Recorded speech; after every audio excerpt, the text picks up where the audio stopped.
Tepuk jari satu, tepuk jari dua, tepuk jari tiga, tepuk jari empat, tepuk jari lima. Berdiri semua, tangannya dilipat, angkat lalu berdoa. Tangannya dilipat, angkat lalu berdoa. Ayo baik, kita baca doa yuk.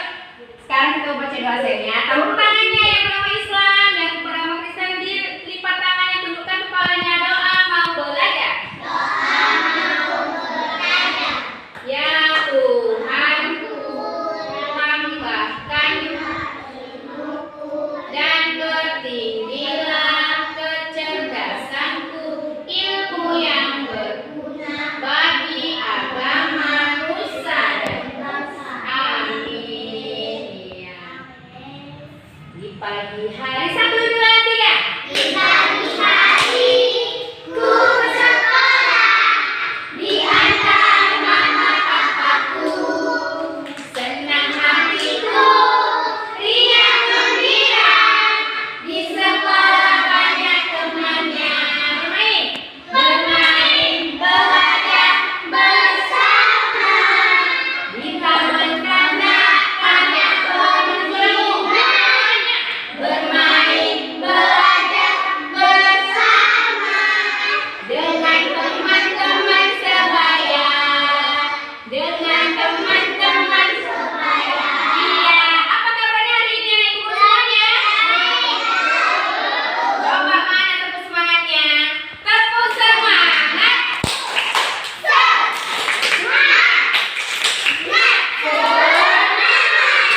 Iya, hari ini kita akan membuat kesepakatan kelas. Apa sayang? Iya, apa saya coba ikutin Bu Guru? Kesepakatan apa nak? Kesepakatan kelas apa nak? Kelas. Iya. Apa itu kesepakatan kelas? Siapa tahu ya? Ada yang tahu? Apa kesepakatan kelas? Hah? Kesepakatan kelas itu adalah hal-hal yang akan kita sepakati bersama supaya kita belajarnya aman, nyaman, dan menyenangkan. Apa nak? Aman, nyaman, dan menyenangkan. Iya. Hari ini Ibu Guru ada gambar. Lihat. Ibu Guru banyak sekali gambar di sini. Siapa tahu ini gambar apa? Jam. Maksudnya apa yang digambar jamnya? Jam ini menunjukkan waktu. Jadi anaknya kalau ke sekolah tuh harus tepat waktu. Boleh nggak kesiangan? Boleh nggak kesiangan kalau ke sekolah ini? Enggak. Jadi kalau kita ke sekolah itu harus tepat. Iya, tepat waktu. Coba tepuk lipat tangan. Ada lagi ini. Gambar apa ini? Siapa tahu ya? Ada anak-anak lagi ngapain? Bermain. Siapa yang suka bermain? Bagaimana dia bermain? Iya, ada main di dalam kelas kita ya kan sayang ya. Jadi siapa yang suka bermain seperti ini? Iya. Boleh nggak kita bermain? Kita serak-serakan mainannya. Tidak. Jadi apa nak? Kita rapikan kembali. Nah, ini ada lagi gambar. Siapa tahu ya? Gambar apa ya? Orang ngapain ya? Hah? Menyapu. Kan dulu Binguli. Tadi ini gambar apa? Siapa tahu ya? Iya, ada anak-anak menyapu. Apa maksudnya ini? Di dalam kelas atau di luar kelas kita harus apa? Menjaga kebersihan. Jadi siapa yang suka menjaga kebersihan? Anaknya. Jadi kalau ada sampah di luar atau di dalam kelas kita apain nak? Kita putih. Apa sayang? Kalau lagi makan, udah selesai makan, ada yang berjatuhan, lalu kita apain? Iya, kita ambil sepakat ya. Ini ada lagi nih. Nah, apa ya? Gambar apa ya? Gambar apa sayang ya? Anak-anak lagi berjalan. Apa maksudnya? Ini kalau di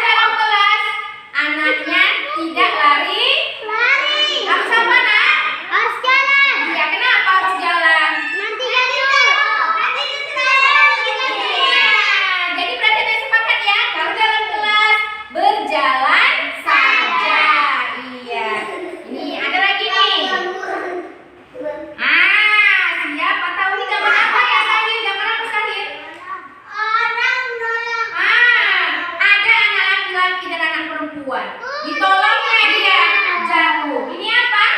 Kalau anaknya jatuh, ada temannya jatuh, kita apain sayang? Iya, anaknya seperti itu. Iya, seperti itu atau tidak? Iya, berarti sepakat ya. Kalau ada teman kita yang jatuh, kita apa? Kita bantu. Kita bantu. Nah, jangan kita sikut-sikut tangannya. Ada yang jatuh, sini, ayo. Gitu sayang ya. Nah, itu lagi. Jangan kita ketawa. Namanya mengejek apa nak? Iya, jangan sombong pintar. Ini lagi ada lagi orang yang tadi. Belajar. Apa? Lagi belajar dia? Cerita-cerita, boleh nggak? Iya. Jadi kalau kita berbicara harus yang apa? Sopan apa nak? Santun apa nak? Anaknya seperti itu. Seperti itu atau tidak? Iya, harus seperti ini, sopan santun. Ya, ayo duduk saya sini. Gimana duduknya, Denis? Ada lagi satu ini. Gambar apa ya? Siapa tahu? Ada ibu guru lagi di depan kelas. Apa yang dilakukan anaknya? Apa? Main-main atau mendengarkan? Iya, anaknya seperti itu. Iya, apa nak? Iya, Bu Guru. Apa sayang? Iya, jadi kita sepakat ya. Oke, sekarang Ibu menyuruh anaknya ngambil satu-satu, tapi yang diam saja. Ayo, coba. Denis, gimana? Oke, sekarang ini kesepakatan ini kita buat bersama, ya. Jadi anaknya mengerti apa yang sudah kita sepakati, ya. Betul. Oke, sekarang kita ambil ya kesepakatannya ya. Mana yang anaknya suka gambarnya? Diambil. Tepuk lipat tangan. Iya, siapa ya? Ibu suruh. Ayo, si Akila. Ayo Akila. Ambil saya satu. Nah, gambar apa Akila? Sini dulu nak. Tunjukkan. Gambar apa nak? Iya, suka Akila bermain? Anaknya suka bermain? Siapa yang suka bermain? Coba tunjuk tangan. Iya, si Akila pilih ini. Tapi kata Akila, kalau kita bermain apa? Harus dibereskan. Sekarang di apa sayang? Coba dilengketkan. Lengketkan di bawah sini dulu ya. Ayo lengketkan di bawah sini nak. Ayo. Iya, bisa lengket. Dah, silahkan duduk. Lalu ibu panggilkan anak laki-laki ya. Siapa yang paling ganteng? Sahir, ayo Sahir. Iya, nanti semua ganteng sama ibu. Ayo, gambar apa yang ditunjukkan nak? Gambar apa sayang? Siapa tahu ya? Iya, ini ternyata Sahir suka membantu temannya. Siapa yang suka bantu temannya? Siapa tunjuk tangan? Iya, ternyata Sahir memilih ini. Ternyata temannya juga sepakat ya kan ya? Ayo, sekarang tempelkan di bawah sayangnya. Yuk tempelkan. Sini. Yuk tempelkan di bawah. Ambil sayang. Oke, silakan. Ibu panggil lagi anak perempuan si Cherry. Mana si Cherry? Begini sayang. Mana sayang yang kamu ambil nak? Iya, tunjukkan nak. Tunjukkan saya ke depan sama kawannya. Tunjukkan ke depan. Ayo, ini si Cherry ini apa? Iya. Apa katanya? Siapa yang suka membersihkan? Ikut membersihkan kelas kita sama sekolah. Coba tunjukkan. Suka. Iya, sepakat sayang. Sepakat kita ambil. Iya, tempelkan ya nak. Ayo, sini bawa dulu. Oke, silahkan. Iya, laki-laki dulu. Mana yang paling keren? Oke, ibu panggilkan Zio. Pilih Zio, mana Zio? Mana Zio? Iya. Ayo kita sama kawannya. Gambar apa yang Zio pilih? Siapa tahu ya? Iya, siapa yang sepakat dengan ini? Dengan Zio? Iya, jadi kita tempel ya. Iya. Oke, silakan. Sekarang ada perempuan. Iya. Sekarang anak perempuan kembali. Kita panggilkan. Sipa. Ayo Sipa. Iya, Sipa pilih apa nak? Tunjukkan saya ke depan. Pilih apa Sipa? Pilih apa Win? Pilih apa? Jam. Apa tandanya ini? Kita menunjukkan apa? Waktu apa nak? Tandanya anaknya tidak boleh datang terlambat. Siapa yang datangnya selalu tepat waktu? Beri tangan. Sepakat kita ambil ya. Iya. Sahil, ini bagus nak. Duduknya saya. Ya, tempel di sini nak. Iya. Oke, silakan. Satu lagi. Ibu panggil Eklin. Ayo. Jangan malu-malu. Coba dulu. Oh, ayo coba. Kita mau munduran.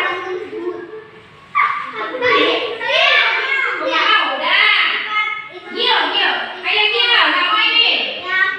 Ayo.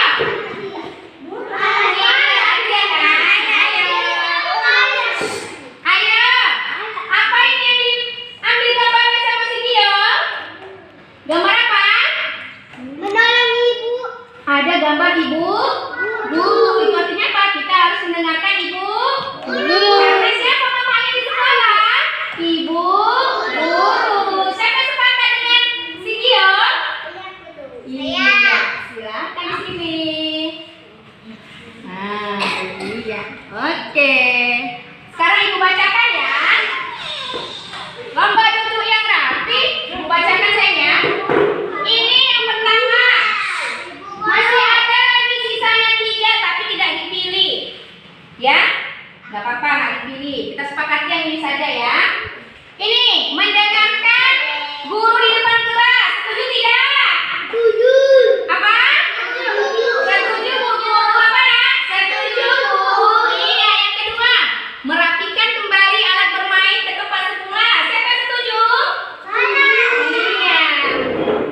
Ini lagi, saling membantu sesama teman. Setuju tidak? Setuju. Menjaga kebersihan kelas dan sekolah. Siapa yang setuju? Iya. Lanjut ya, berjalan di dalam kelas. Setuju tidak? Setuju. Yang terakhir, datang ke sekolah tepat waktu. Setuju tidak? Iya, sekarang mau kita tempelkan di sini. Nah, ibu sudah buat gambarnya. Jadi yang nomor 1 kita letakkan sini ya. 1, 2, 3, 4, 5, 6. Ayo. Yang belum ke depan. Ayo siap. Diri A. Mana yang nomor 1 A? Ini tempel A ya. Tempel ke atas nih. Nah, naiknya. Apa ini? Ini A. Iya. Apa itu? Lanjut. Si Elsa. Sini Elsa. Sudah. Nih. Ini Elsa ini nak. Ini ambil. Ah. Enak. Ini saya. Iya. Lanjut. Siapa yang belum ya? Aksa. Habis 2 berapa ya? Nih ya. Sini nak. Apa yang buat aku? Lanjut si Sylvia.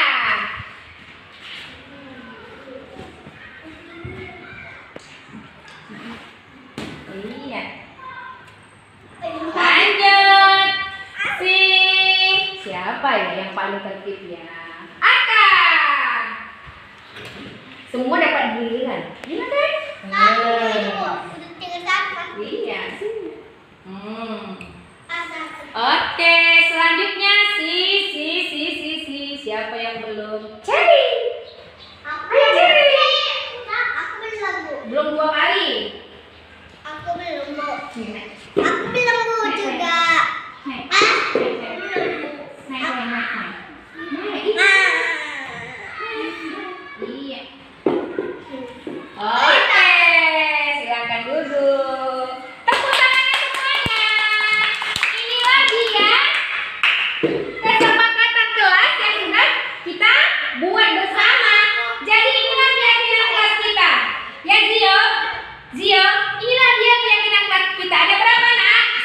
dua, tiga, empat, lima. Jadi ini nanti mau ibu pajang. Inilah dia keyakinan kelas yang ada di kelas kita ya. Jadi sama-sama kita apa? Kita laksanakan. Nah, jadi pada teman kita nanti yang jatuh, kita apain sayang? Bantu. Jangan lupa datangnya tepat waktu. Terus apa? Berjalan saja di dalam kelas. Mendengarkan ibu guru, merapikan kembali peralatan, saling membantu sesama teman dan menjaga kebersihan di kelas ataupun di sekolah. Oke, terima kasih. Selamat pagi semuanya. Pagi, Bu.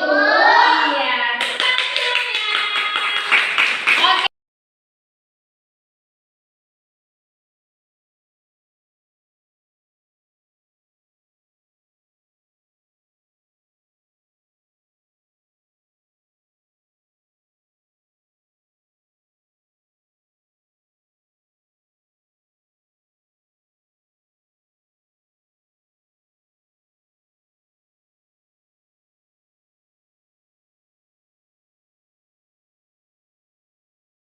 Pendidikan, guru penggerak menghamba pada murid, kreatif rancang pembelajaran, hargai potensi, tingkatkan prestasi, lahirkan profil pelajar Pancasila.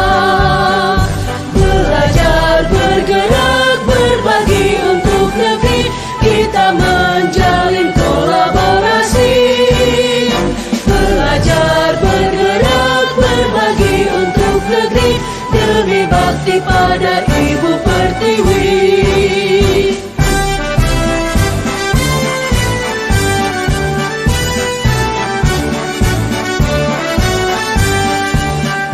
Bulatkan tekad, kuatkan hati, negeri ini memanggilmu kawan. Belajar, bergerak, berbagi untuk negeri, guru penggerak majukan pendidikan. Guru penggerak menghamba pada murid, kreatif rancang pembelajaran, hargai potensi, tingkatkan prestasi, lahirkan profil pelajar Pancasila. Belajar, bergerak, berbagi untuk negeri, kita menjalin kolaborasi. Belajar, bergerak, berbagi untuk negeri, demi bakti pada Ibu Pertiwi. Belajar, bergerak, berbagi untuk negeri, kita menjalin kolaborasi. Belajar, bergerak, berbagi untuk negeri, demi bakti pada Ibu Pertiwi. Demi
sayang? Mana? Tidak suka aja ya? Iya, nggak suka aja Ibu Guru. Tidak boleh seperti itu ya. Jadi kalau Ibu Guru menerangkan, bercerita, harus Atta dengarkan ya nak ya. Iya Bu, apa sayang? Terus sebaiknya bagaimana sikap Atta selanjutnya sayang? Apa sayang? Atta, apa nak? Lihat Ibu Guru dulu. Atta akan kenapa nak? Mendengarkan apa nak? Mendengarkan Ibu Guru. Ya Ibu sangat senang sekali Atta sudah mau mendengarkan Ibu Guru. Ayo kita lanjut lagi ceritanya ya. Ayo.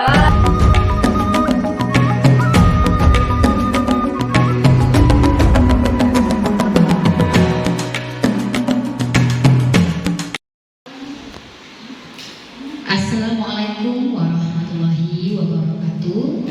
Alhamdulillahirabbil alamin wassalatu wassalamu ala asrofil anbiya'i wal mursalin wa ala alihi wa ashabihi ajma'in.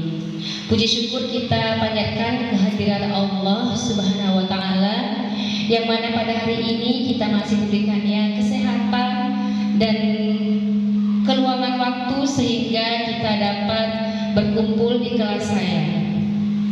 Perkenalkan, nama saya Juriati, calon guru penggerak angkatan 8 dari TK Negeri Pembina Kecamatan Rajanis Kota Tebing Tinggi.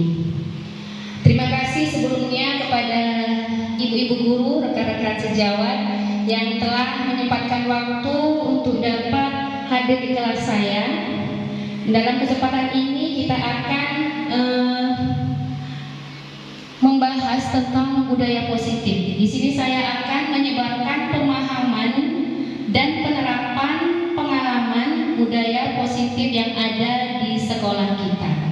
Jadi sebelumnya kita mungkin sharing-sharing dulu ya Bu.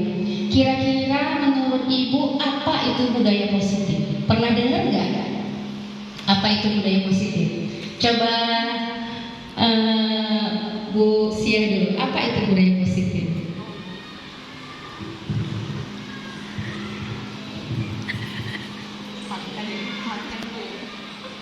Baiklah, saya akan mencoba menjawab pertanyaan dari Ibu CGP. Budaya positif itu contohnya seperti budaya yang ada di sekolah ini, yang seperti kita menerapkan 5S dan peraturan-peraturan yang ada di sekolah ini.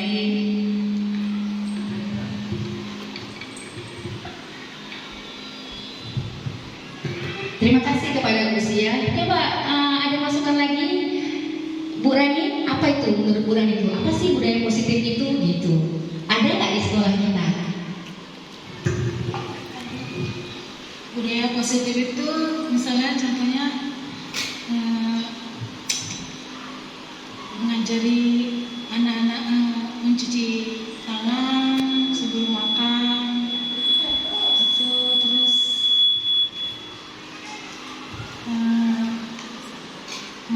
setiap pulang sekolah gitu sama gurunya salam sebelum pulang sekolah, baris dulu ya kan, sebelum pulang sekolah salam gurunya, seperti itu lah.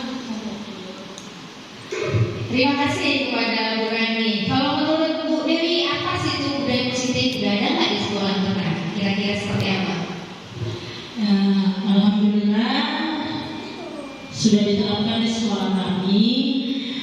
Yang pastinya sebelum masuk ke kelas, guru mengadakan penyambutan kepada anak, memberi salam kepada orang tua dan guru.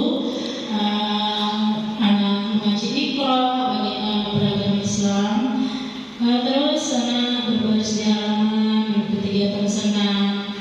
Ya seperti itulah kira-kira. Terima kasih. Terima kasih kepada Ibu Dewi yang sudah menjelaskan ternyata sudah ada di sekolah kita itu budaya positif. Baiklah, saya akan memaparkan tentang budaya positif.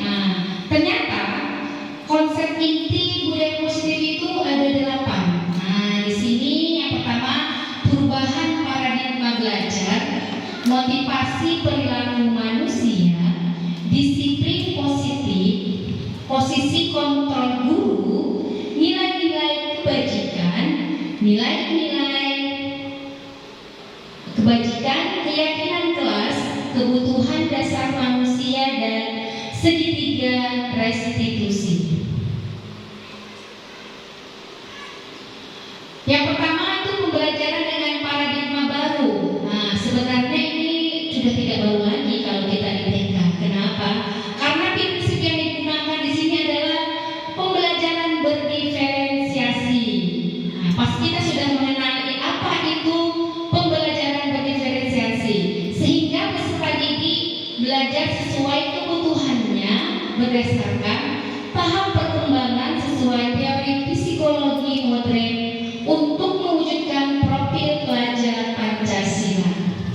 Di sini kita sudah menerapkan ini pembelajaran berdiferensiasi. Kira-kira menurut ibu-ibu bagaimana cara penerapan pembelajarannya itu di sekolah kita? Coba siapa yang mau menjawab tentang paradigma baru ini? Ini sudah kita lakukan, cuma mungkin kita nggak tahu apa namanya. Ayo Bu Sia dulu. Ya, baiklah, saya akan coba menjawab. Belajar berdiferensiasi itu adalah belajar yang melibatkan anak, yang membuat anak itu senang untuk mengikuti kegiatan belajar, yang membuat dia nyaman, aman, dan senang di dalam ruangan kelas itu. Ya, demikian. Iya, benar sekali apa yang dikatakan oleh Ibu Sia, bahwa kita harus membuat anak itu nyaman, aman, dan senang pada saat kegiatan pembelajaran. Di sini sudah ada miskonsepsi tentang teori kontrol. Kita mau coba Bu ya, misalnya coba ambil satu kertas. Bu apa beda? Tiga saya Ibu ya, ambil satu kertas. Ibu apa juga, Bu Sia silahkan ambil satu kertas. Tulis sesuatu yang sangat berharga bagi ibu-ibu sendiri, yang paling berharga, yang sangat berharga, yang orang lain tidak boleh nggak boleh memilikinya kecuali cuma kita, yang berharga pada diri kita sendiri. Tulis apa yang paling berharga dalam hidup ibu-ibu. Nah, coba kita mau mengimplementasi tentang teori kontrol itu. Iya.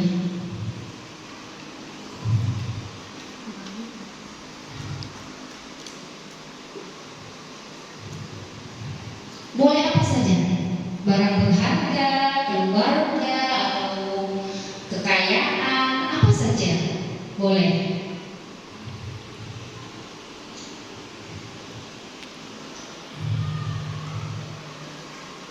Yang sangat berharga apa itu?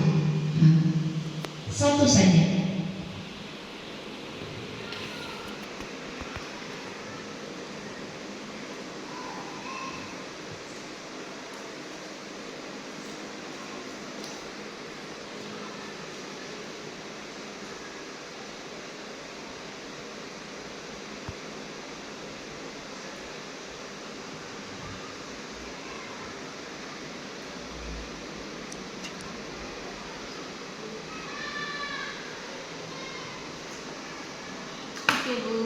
Udah, setelah itu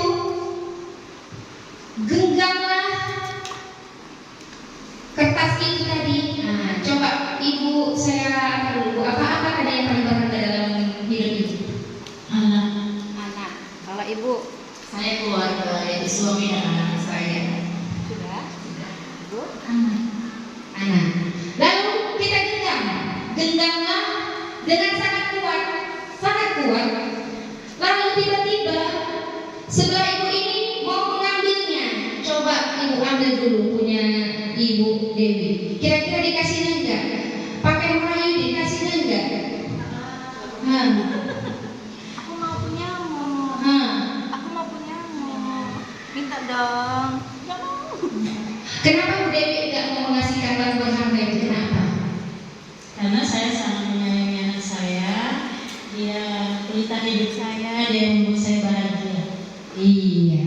Sekarang coba Bu Rani ambil yang ada di genggaman sama Bu Bu Sia. Coba dikasihnya enggak itu? Tidak, jangan. Sama suaminya. Kenapa Bu Sia tidak membuka genggaman mau diambil sama Bu Rani? Kenapa? Ya, karena saya sangat menyayangi keluarga saya dan saya tidak mau ada orang lain mengambil suami dan anak saya. Benar sekali. Apa yang kita punya itu tidak akan kita kasihkan sembarangan, ya kan?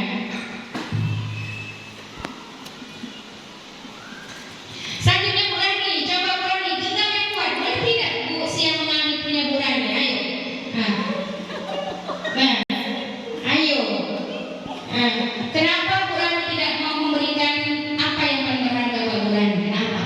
Karena saya sangat menyayangi anak saya. Jadi saya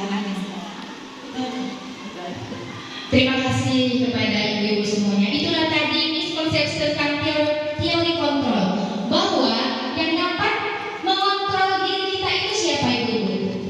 Siapa? Orang lain kah? Sekeliling kita kah? Siapa? Iya, diri kita sendiri. Begitu juga dengan anak. Si anak memang kita sudah tahu kalau anak itu bisa ditahan, tetapi tetap ada dorongan di dalam diri dia itu namanya intrinsik, ya. Nanti itulah yang akan kita bentuk anak itu di sekolah ini dengan budaya positif. Di sini dia ada miskonsepsi tentang teori kontrol itu ada 4, ya. Ilusi guru mengontrol murid, ilusi bahwa semua penguatan positif efektif dan bermanfaat, ilusi bahwa kritik dan membuat rasa bersalah mampu menguatkan karakter, dan ilusi bahwa orang dewasa itu berhak memaksa. Ternyata tidak, walaupun memaksa, tetapi dia kalau tidak ada keinginan pasti dia tidak akan mau melakukan apa yang kita katakan. Ini dia, mengubah paradigma stimulus respon pendekatan ke teori kontrol. Misalnya di stimulus respon, realitasnya kebutuhan itu kita sama, tetapi dalam teori kontrol ternyata itu berbeda kebutuhan kita. Saya dengan Bu Rani pasti berbeda kebutuhannya kalau menurut teori kontrol, ya. Kenyataannya juga begitu. Tidak, mentang-mentang sama-sama guru tapi ternyata berbeda. Walaupun sama-sama status kita sini sebagai guru, tetapi tetap sama kita kewajiban kita di sekolah, sama-sama membuat anak itu nyaman, aman dan tentram serta menyenangkan di sekolah. Nah, yang kedua, semua orang melihat hal yang sama. Kalau teori kontrol bilang setiap orang memiliki gambaran berbeda. Anak-anak itu sama, cuma berbeda. Nah, seperti kita lihat, kita bisa memetakan anak, ya. Dari awal sudah kita masuk, kita petakan anak, mana anak yang aktif, mana anak yang diam saja. Kita harus berbeda cara memberi pelajaran kepada anak itu. Beda anak yang aktif dengan anak yang pendiam. Itu tadi. Ini yang ketiga, ya. Kita mencoba mengubah orang agar berpandangan sama dengan kita. Tidak bisa kalau teori kontrol bilang kita berusaha memahami pandangan orang lain tentang dunia. Kita pahami karena sudut pandangnya sudah berbeda. Selanjutnya, perilaku buruk dilihat sebagai suatu kesalahan. Sementara teori kontrol mengatakan semua perilaku memiliki tujuan. Misalnya, hari ini saya ingin datang cepat. Kenapa? Karena saya hari ini piket. Pasti ada tujuannya, kan? Nah, hari ini saya ingin memberikan pelajaran membuat ular tangga. Nah, tujuan apa? Agar anak bisa antri seperti itu. Nah, selanjutnya, ya, orang lain bisa mengontrol saya. Bisa nggak orang lain mengontrol kita? Kalau kata stimulus respon bisa, tapi kata teori kontrol hanya Anda yang bisa mengontrol diri Anda sendiri. Itu tadi yang kita buat tadi, ya, Bu.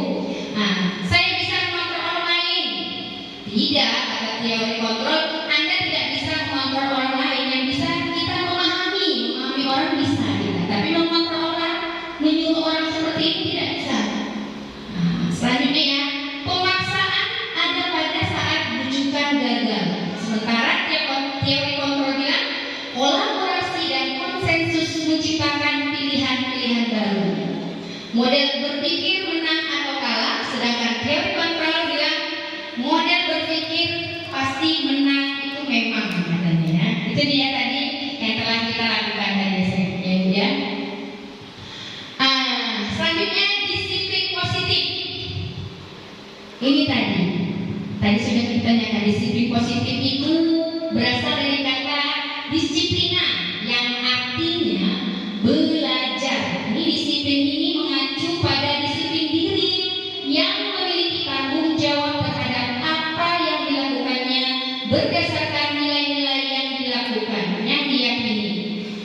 Disiplin positif merupakan salah satu cara penerapan disiplin yang bertujuan untuk menumbuhkan kesadaran serta memberdayakan peserta didik tanpa imbalan penghargaan atau reward, ancaman atau hukuman.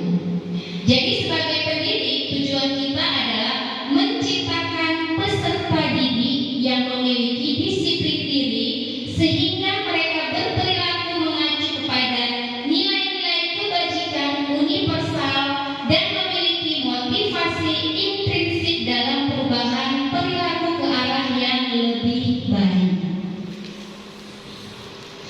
Ini dia nilai-nilai kebajikan. Sekarang kira-kira menurut Ibu nilai-nilai kebajikan apa saja yang perlu kita kembangkan di sekolah? Ini contoh-contoh nilai kebajikan. Coba ditulis dulu nilai-nilai kebajikan, boleh banyak ya, boleh ya. Silakan ditulis Bu nilai-nilai kebajikan yang menurut Ibu harus kita buat. Harus kita buat. Apa saja boleh? Apa saja? Boleh banyak, boleh 10, boleh 5, boleh.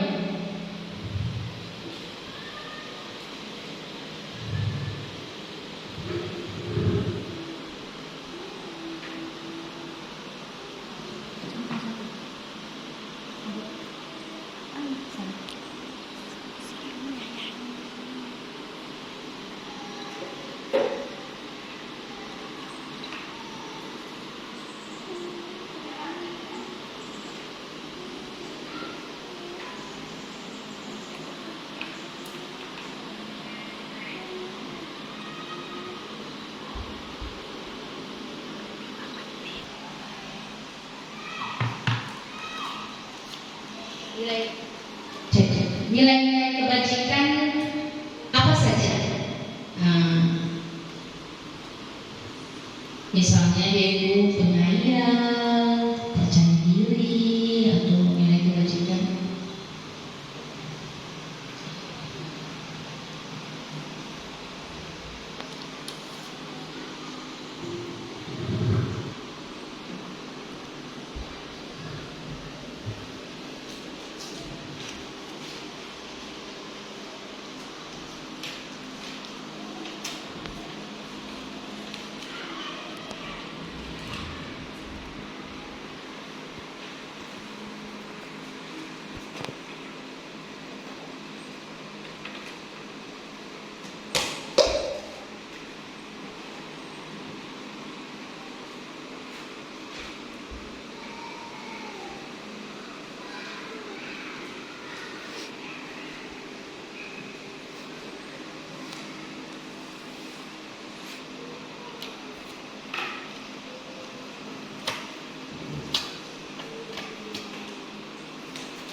Oke, udah selesai Bu.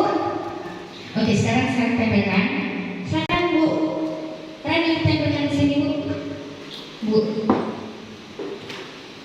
Bu Rani, Bu Devi, dan Bu Sia silakan di sebelah sini ya.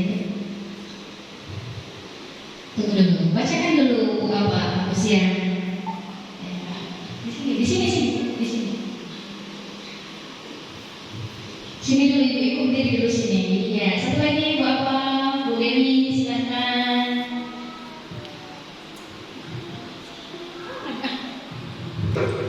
Ya, nilai-nilai kebajikan itu diantaranya adalah yang pertama menghormati orang yang lebih tua, menyayangi semua makhluk hidup, sopan dan santun dalam berbahasa. Terima kasih Bu Sia. Selanjutnya Bu Dewi.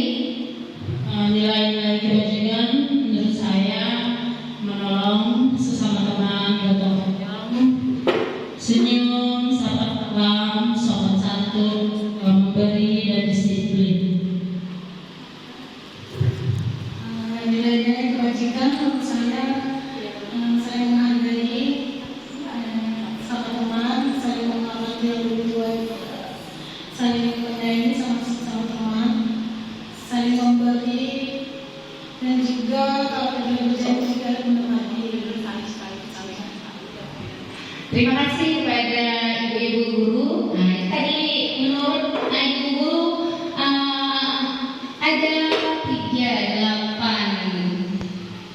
ada 14 di sini yang sudah nilai kebajikan.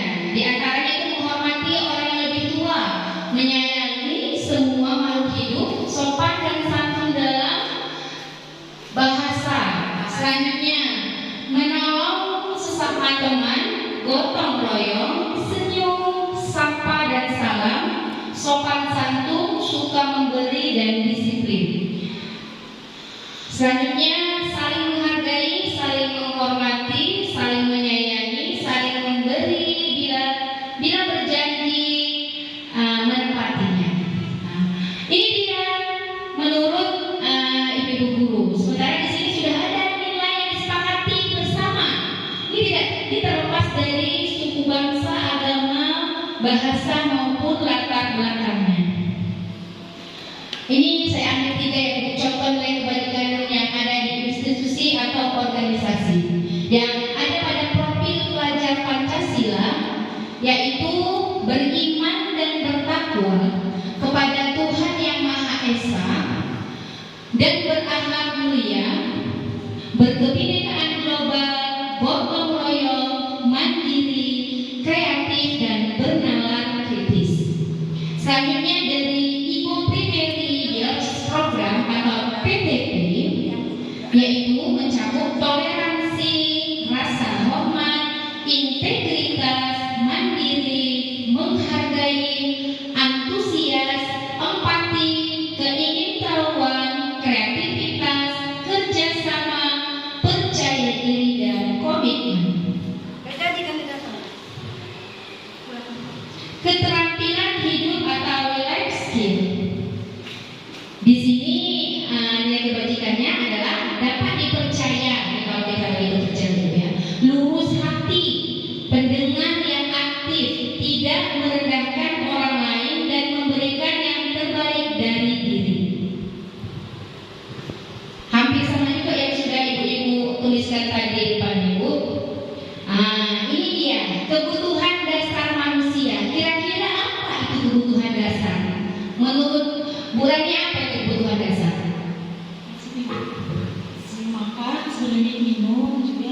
bertahan hidup. Dengan bertahan hidup kita perlu apa ya? Perlu makanan, pakaian, tempat tinggal, keamanan, dan kesehatan. Yang kedua itu ternyata kita itu butuh kasih sayang dan rasa diterima.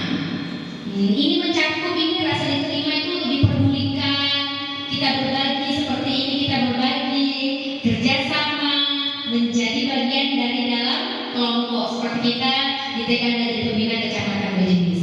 Yang ketiga ini kita itu butuh penguasaan. Apa itu penguasaan? Itu mencakup itu apa?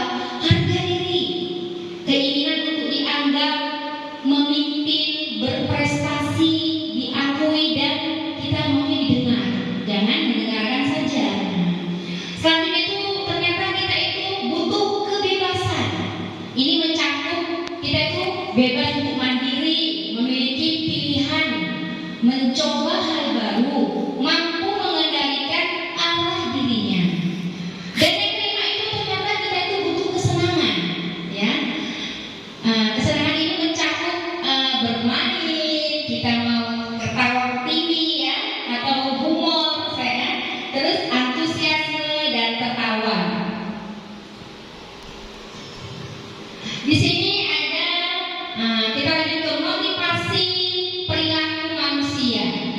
Di sini ada dua motivasi. Yang pertama itu motivasi yang ada dari luar atau ekstrinsik. Yang ketiga itu intrinsik. Yang kedua, untuk menghindari ketidaknyamanan atau hukuman. Yang kedua, untuk mendapatkan imbalan atau penghargaan dari orang lain. Yang ketiga, untuk menjadi orang yang mereka inginkan dan menghargai diri sendiri dengan nilai-nilai yang mereka percaya. Jika kedua motivasi ini, misalnya ketidaknyamanan dan hukuman, dan dia ingin mendapatkan imbalan, penghargaan dari orang lain, berarti dia anak itu masih memiliki motivasi ekstrinsik. Jadi kita harus bisa membuat anak itu memiliki motivasi intrinsik yang ada pada dirinya, harus bisa kita keluarkan. Kita bentuk ya ibu-ibu ya.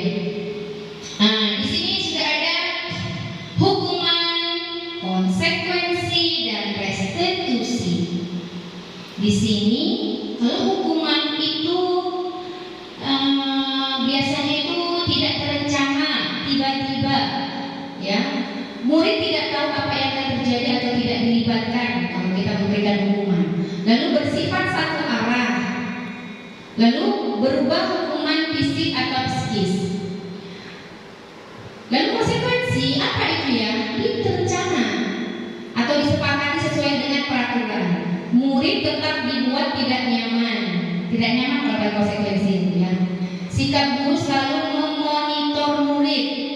Ini selalu kita selalu yang mana? Selalu konsekuensi kita buat. Jadi agak was-was memang. Pasti besok dibuat lagi sama anak tersebut ya.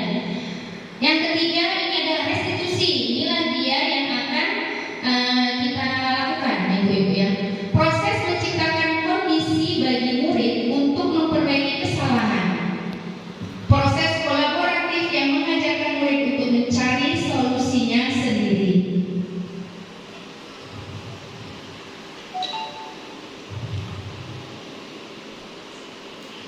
Selanjutnya, ini ada 5 posisi kontrol guru. Ini setiap guru ini kita harus paham apa ya posisi kontrol kita selama ini pada murid.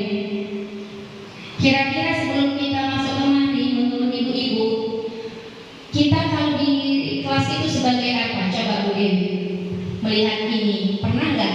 Kita lihat di sini ada penghukum, pemantau, pembuat merasa bersalah, teman, dan manajer. Kira-kira setelah kita mengajar selama ini, saya berada di posisi mana ya? Coba Bu Dewi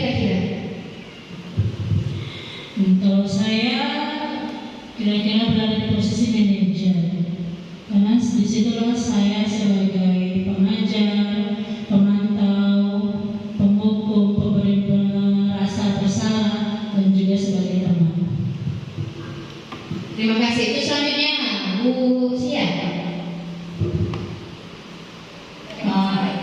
Ada sedikit beda sama Bu Dewi. Menurut saya sebagai teman juga bisa bagi anak-anak, karena mereka juga bisa bercerita tentang apa pengalaman di rumah, dan juga dia bisa juga sebagai manajer, dan ya sebaiknya ya bisa juga biar apa teman dekat sama anak, jadi anak itu pun dekat dengan gurunya. Terima kasih. Terima kasih kepada Lucia, kepada Bu Ani. Bagaimana selama beberapa bulan ini di sini ya? Kira-kira Bu Ani sebagai apa? Gak pernah sebagai apa di sini? Gak ada yang salah sebenarnya. Sama-sama sharing. Kalau saya sama seperti Bu Lucia tadi bilang, sebagai teman, sahabat, dan manajer juga seperti itu. Iya, terima kasih kepada ibu-ibu. Kita lihat dulu ya, apa sih itu 5 posisi kontrol itu? Ini dia.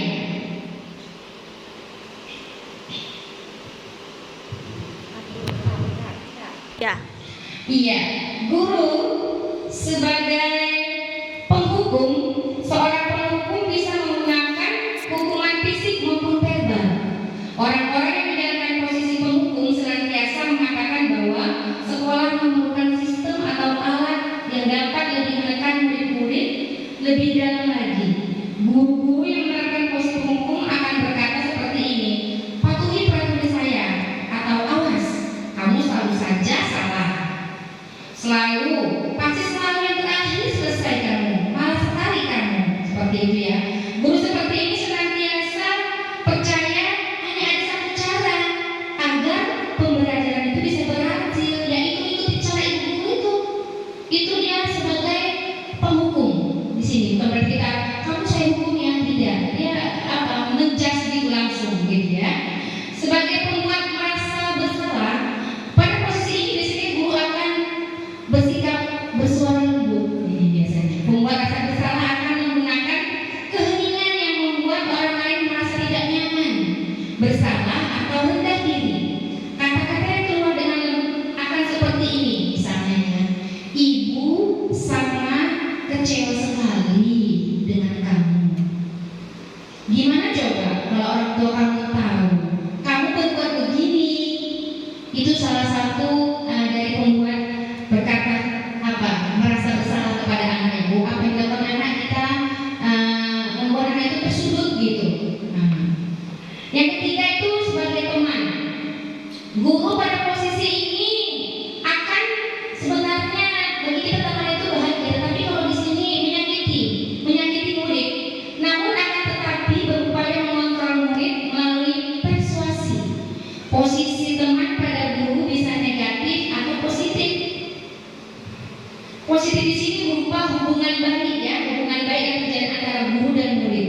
Guru di posisi teman menggunakan hubungan baik dan humor untuk mempengaruhi seseorang. Lalu mereka selalu berkata begini kepada anaknya: ayo bantulah ibu ya. Ayo ingat tidak bantuan ibu selama ini? Ya sudah, kali ini tidak apa-apa, nanti ibu bantu besok ya. Itu kalau kita memposisikan guru sebagai teman.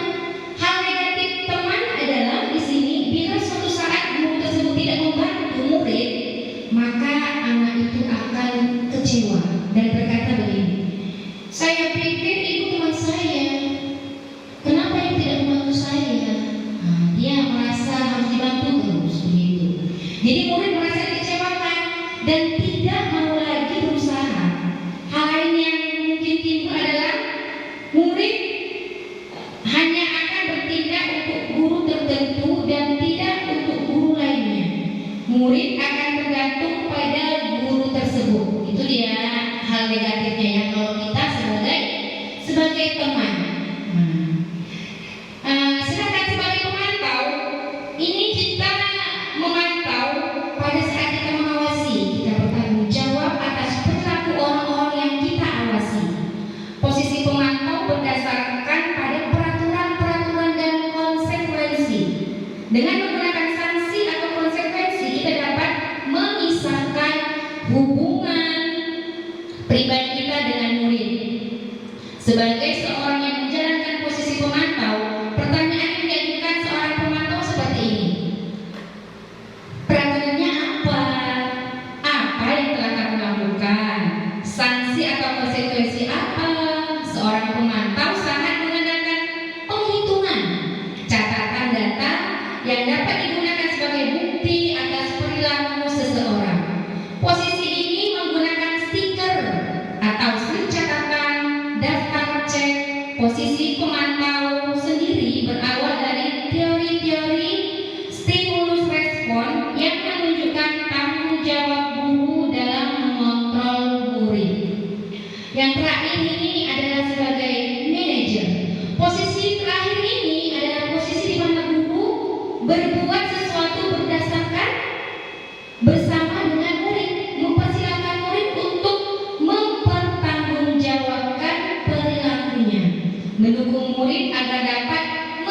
diperlukan.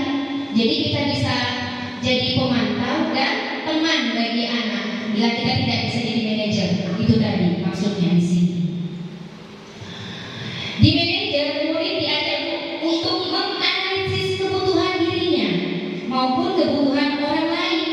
Di sini penekanan bukan pada kemampuan membuat konsekuensi, namun dapat berkolaborasi dengan murid bagaimana memperbaiki kesalahan yang ada.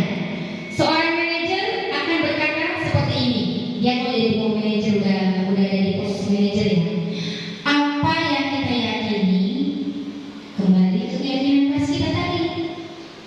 Apakah kamu meyakininya?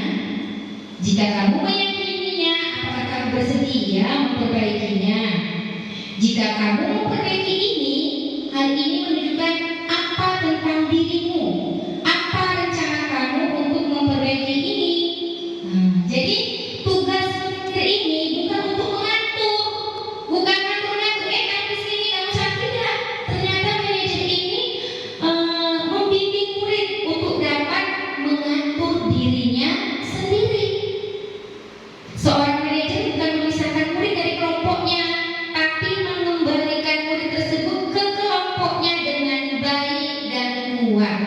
Misalnya nih ada anak yang cerita saja, kita menerangkan. Nah, bagaimana dia tidak bercerita lagi waktu kita menerangkan, dan dia tetap berada di posisi seperti teman-temannya. Itu bukan kita asingkan dia di sudut sana atau duduk di ujung sana. Kita kok kita tasawuf kita pisahkan. Tapi enggak, kita mengembalikan ke kelompoknya. Bisa jadi dalam praktek penerapan disiplin sehari-hari kita akan kembali ke posisi teman atau pemantau, karena murid yang ditangani belum siap diajak berdiskusi atau diundang melalui restitusi. Namun perlu disadari, tujuan akhir dari 5 posisi kontrol seorang guru adalah pencapaian pada posisi manajer. Ini kita diharapkan sudah bisa menjadi posisi manajer, di mana di posisi inilah murid dapat menjadi pribadi yang mandiri, merdeka, dan bertanggung jawab atas segala perilaku dan sikapnya yang pada akhirnya dapat menciptakan lingkungan yang positif, nyaman, dan aman. Selanjutnya di sini sudah ada contoh perilaku. Sudah ada contoh penerapan 5 posisi kontrol ya. Ini dalam ini kasus ini si siswa tidak memakai atribut lengkap saat upacara bendera.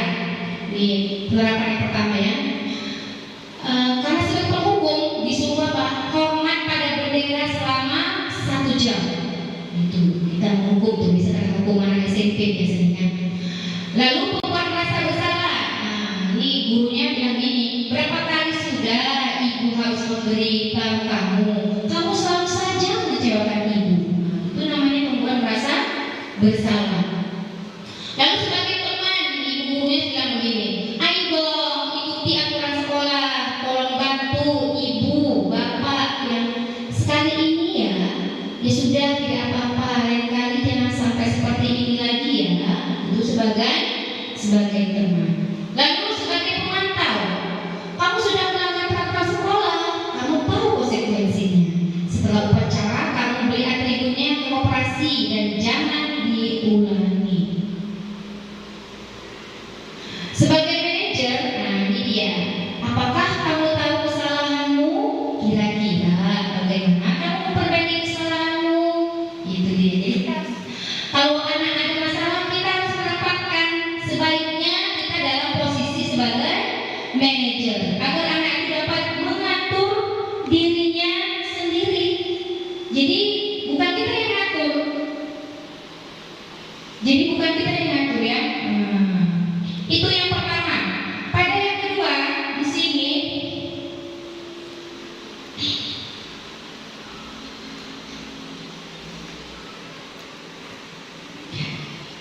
ini coba ya, ibu-ibu tuliskan ya Bu. Kira-kira si kontrol mana dia? Silakan ambil pulpennya lagi, kertas kertas dulu ya. Kertasnya saya kasih yang hijau. Satu ya.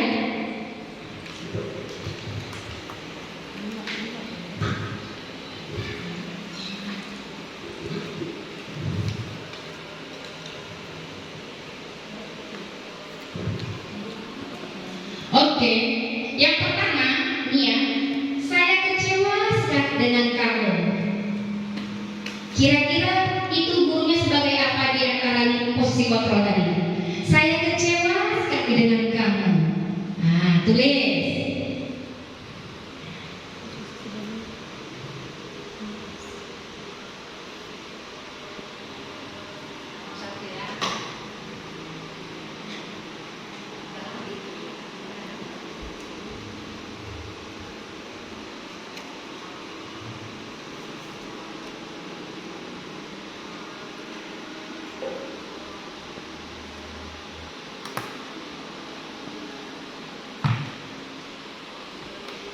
Yang kedua, kamu tidak pernah benar melakukannya.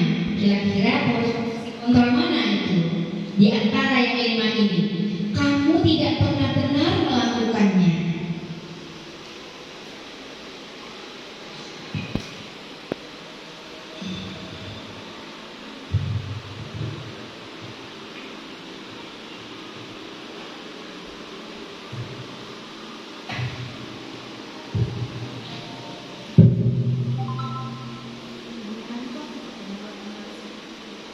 Pilih di antara penghukum, pembuat merasa bersalah, teman, pemantau, dan manajer. Nah, udah?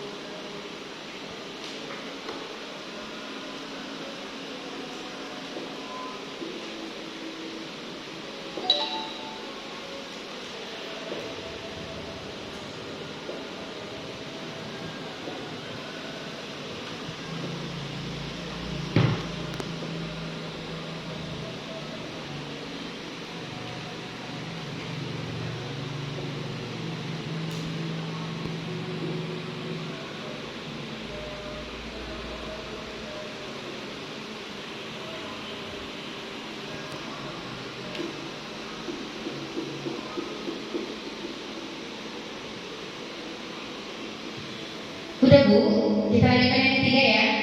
Ayolah, lakukan demi saya ya. Itu masuk mana? Kata-kata itu masuk di 5 posisi kontrol yang mana?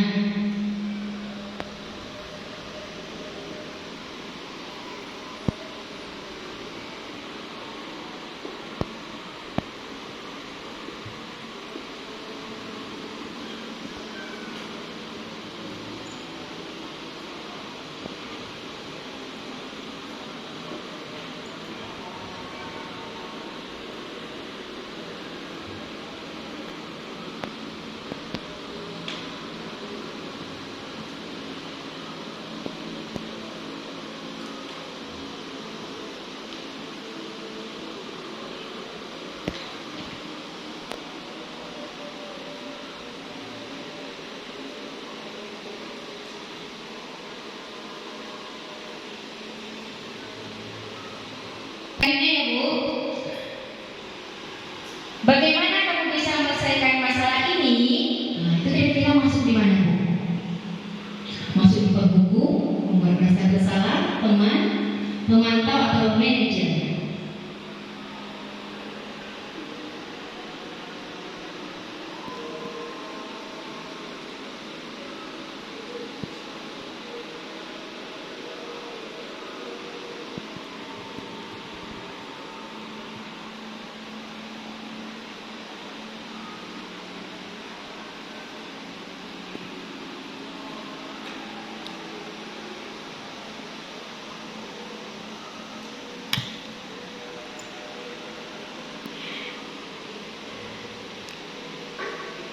Udah, kita lanjut ya. Berapa kali sih saya sudah mengatakan kepada kamu? Nah, itu masuk di mana? Posisi kontrol yang mana ya?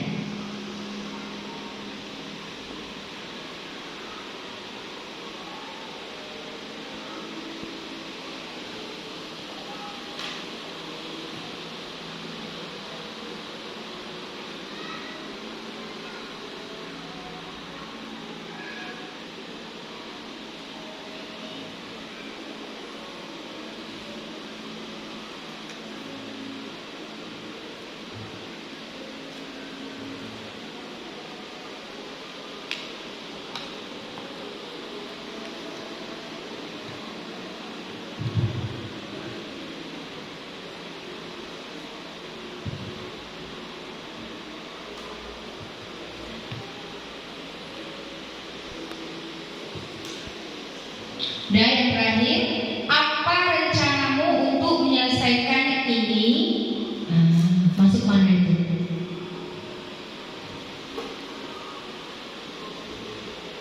Apa rencanamu untuk menyelesaikan ini? Itu masuk mana?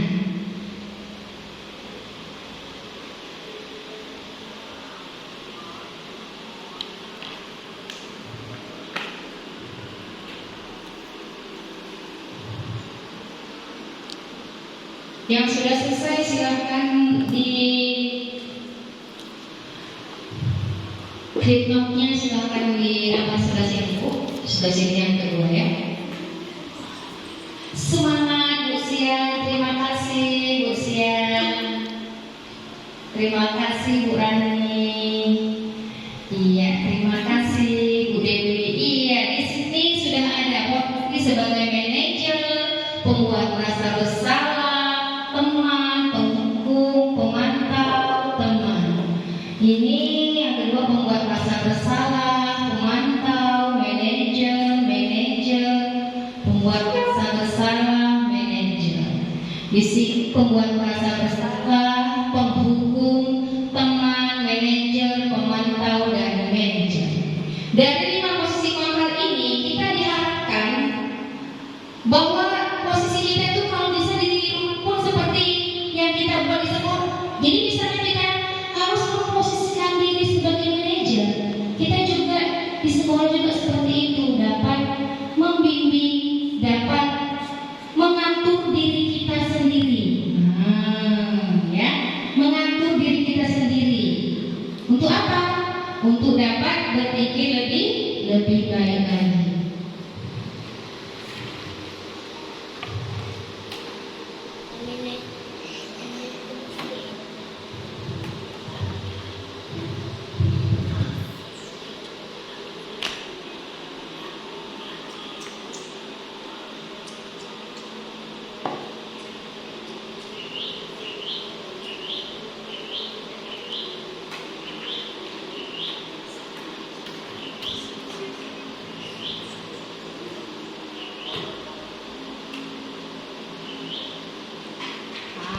Ini dia. Setelah kita tahu apa itu 5 posisi kontrol guru, motivasi, lalu di sini kita ada keyakinan kelas. Mengapa keyakinan kelas? Mengapa bukan peraturan kelas? Ada yang bisa jawab? Kenapa perlu keyakinan kelas? Kenapa sih nggak peraturan kelas? Kenapa dengan peraturan kelas? Ayo, Bu Sia silakan. Ya, karena kalau dia peraturan kelas itu intinya dia itu kalau dia melanggar peraturan kelas berarti dihukum gitu ya. Jadi kalau dia keyakinan kelas ya memang harus dilaksanakan dengan yang sebaik-baiknya. Kalau dia ada kesalahan tidak perlu dengan hukuman gitu. Terima kasih Bu Sia. Ada lagi yang mau menambahkan? Bu Dewi, kenapa mesti keyakinan kelas? Kenapa nggak peraturan kelas di sini? Mengapa mesti keyakinan kelas? Karena di dalam kelas itu harus nyaman, sehingga dia merasa ada nyaman di dalam kelas itu, tempatnya juga aman dan menyenangkan. Kembali kalau peraturan kelas ya memang itu terlalu kaku ya sepertinya, seperti kata Bu Sia tadi, kalau berbuat salah harus dihukum ya seperti itu. Iya, benar sekali. Terima kasih kepada Bu Sia dan Bu Dewi itu. Apalagi kita di taman anak-anak ya, tidak ada aja yang namanya menghukum ya. Paling kita sebagai teman. Tetapi setelah kita mempelajari tentang budaya positif ini, mungkin peranan kita akan pindah ke manajer. Itu yang diharapkan dalam budaya positif ini. Dalam pembentukan keyakinan kelas ini bersifat abstrak ya Bu ya. Berupaya pernyataan itu universal, menyeluruh ya Bu, dibuat dalam pernyataan positif, sedikit saja agar mudah diingat, sesuai dengan kondisi kelas dan sekolah sehingga mudah diterapkan. Semua warga sekolah atau kelas dilibatkan saat membuat keyakinan kelas. Di sini sudah ada gambar bahwa minggu lalu kelompok B1 sudah membuat kesepakatan kelas kelompok B1. Mungkin minggu depan bisa di kelompok B2 sesuai dengan kondisi keadaan kelas kelompok B2. Jadi bisa saja berbeda dan itu nanti bisa kita terapkan menjadi kesepakatan sekolah.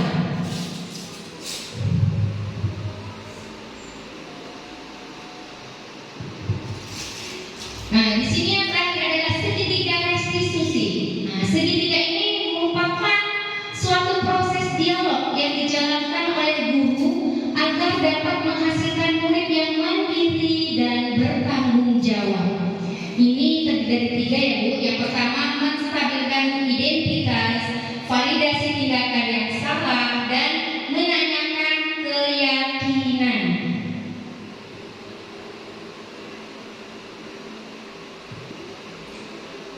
Pada menstabilkan identitas ini berdasarkan prinsip membuat kesalahan adalah bagian dari proses pembelajaran. Ini dia. Jadi kita pertama kita tanyakan kalau anak itu misalnya datang terlambat, pertama kita tanya dulu kenapa datang terlambat. Lalu ibu juga pernah dulu datang terlambat, tetapi kalau bisa cepat datangnya ya.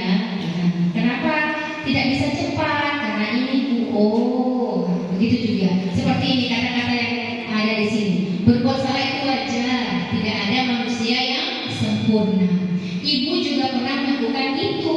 Ibu tidak mau mencari siapa yang salah, tapi ibu ingin mencari solusi dari permasalahan ini. Dan terakhir, kamu berhak merasa begitu.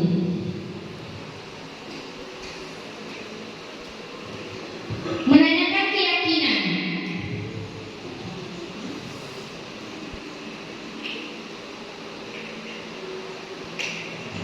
Nah, yang kedua, validitas tindakan yang salah. Ini dia. Berdasarkan prinsip setiap perilaku berupaya memenuhi suatu kebutuhan tertentu. Nih, kamu pasti punya alasan mengapa melakukan hal itu, padahal kamu bisa melakukan yang lebih buruk dari ini ya. Kamu patut bangga karena telah melindungi sesuatu yang penting buatmu. Kamu melakukannya karena mempertahankan sesuatu yang penting bagimu.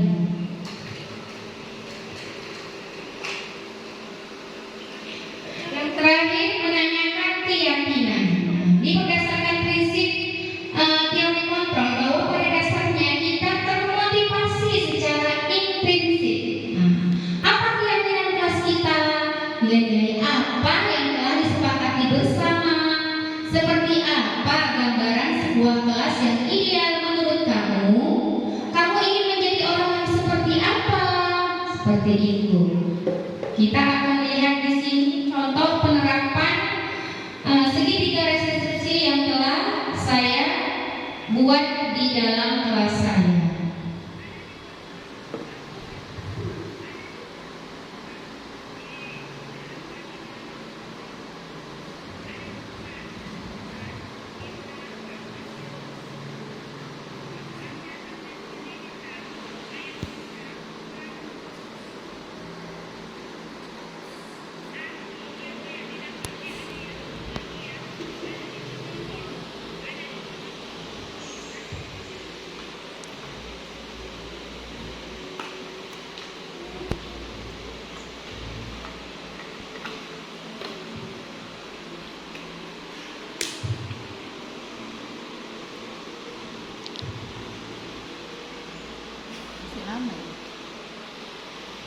Sini, pagi ini contoh kasus 1 ya, penerapan yang pertama.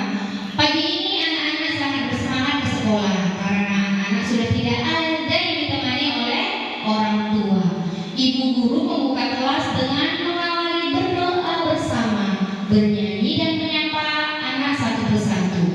Ketika ibu guru menyapa anak, terdengar anak yang memberi salam di luar kelas. Ternyata ada orang tua murid dan anaknya yang datang terlambat, Sahir namanya. Lalu ibu guru mendatangi dan bertanya, "Guru, kenapa Sahir datang terlambat?" Lalu Sahir menjawab, "Karena Sahir makan dulu tadi." Lalu guru bertanya, "Kenapa Sahir lama sekali makannya?" iya Bu, tadi Salim makan ikan bakar katanya. Lalu ibu guru saya tidak boleh lagi datang terlambat ya sayang. Masih ingat apa kegiatan kelas kita? Lalu Salim menjawab, iya Bu, datang ke sekolah tepat waktu. Lalu guru, terus sebaiknya besok bagaimana? Itu tadi tanya. Lalu Salim menjawab, saya akan datang tepat waktu Bu. Lalu guru, ibu sangat senang mendengarnya. Ayo saya duduk bersama teman-teman. Kita lihat ya videonya ya.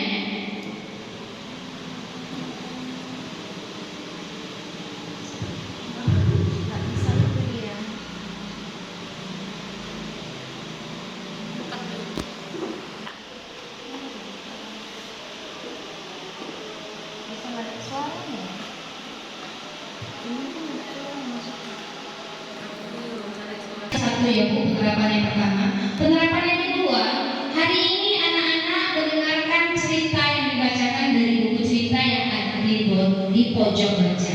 Tetapi ketika ibu guru membacakan cerita tersebut, ada salah seorang murid yang tidak menyimak cerita ibu guru. Apa namanya? Ibu guru mendatanginya dan bertanya. Lalu guru bertanya seperti ini, kenapa Anda tidak menyimak dan mendengarkan cerita ibu guru? Lalu Anda menjawab, Ata tidak suka dengan cerita Bu. Guru, apa alasan Ata tidak suka mendengarkan cerita ibu guru? Lalu Ata bilang tidak suka aja Bu. Lalu guru bilang begini, tidak boleh seperti itu sayang. Ata masih ingat apa keyakinan kelas kita? Ata lalu menjawab, mendengarkan ibu guru di depan kelas. Lalu guru menjawab, terus sebaiknya sikap Ata bagaimana? Ata akan mendengarkan ibu di depan kelas. Lalu ibu guru menjawab, ibu senang mendengarnya. Ayo, ibu akan melanjutkan cerita kita tadi. Itu penerapan kasus kedua. Kasus penerapan yang ketiga ya. Hari ini anak-anak bermain di dalam kelas. Mereka bermain balok berkelompok. Lalu ada satu anak yang tidak mau ikut bermain. Siva namanya. Lalu guru bertanya, kenapa Siva tidak mau bermain bersama teman-teman menyusun balok? Siva menjawab, saya tidak mau Bu. Lalu guru bertanya, apa alasan Siva tidak mau bermain bersama teman-teman? Karena Siva tidak mau aja begitu. Lalu guru tidak boleh seperti itu ya sayang. Teman-teman itu sama-sama kita saling membantu, saling bermain bersama dan berbagi. Masih ingat tidak keyakinan kelas kita, Siva? Lalu Siva mendengarkan menjawab, masih Bu Guru. Apa? Saling membantu dan berbagi bersama teman di kelas. Lalu guru apa? Terus baiknya sikap Siva bagaimana? Siva akan bermain bersama dan ikut membantu teman-teman merapikannya. Lalu guru, ibu sangat senang mendengarnya. Ayo Siva bermain bersama teman-teman. Ayo Bu Guru. Itulah tadi 3 penerapan yang sudah saya lakukan. Ya, setelah kita melihat 3 penerapan tentang restitusi tadi, kita penutup. Dalam penerapan program disiplin positif, hendaknya guru memiliki standar kepribadian, profesional dan sosial yang baik, di mana guru mampu merefleksikan dirinya dalam posisi kontrol saat ini. Bagaimana perjalanan dirinya sebagai among atau manajer yang menuntut murid-muridnya menjadi insan yang mandiri, merdeka dan bertanggung jawab. Ini sesuai dengan standar nasional pendidikan. Inilah tadi pemaparan saya tentang budaya positif. Terima kasih kepada rekan-rekan guru hebat, teman sejawat saya. Semoga kita dapat berkolaborasi dalam melaksanakan budaya positif yang ada di sekolah kita.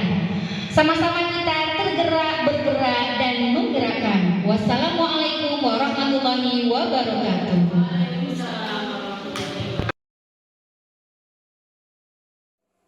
Assalamualaikum warahmatullahi wabarakatuh. Perkenalkan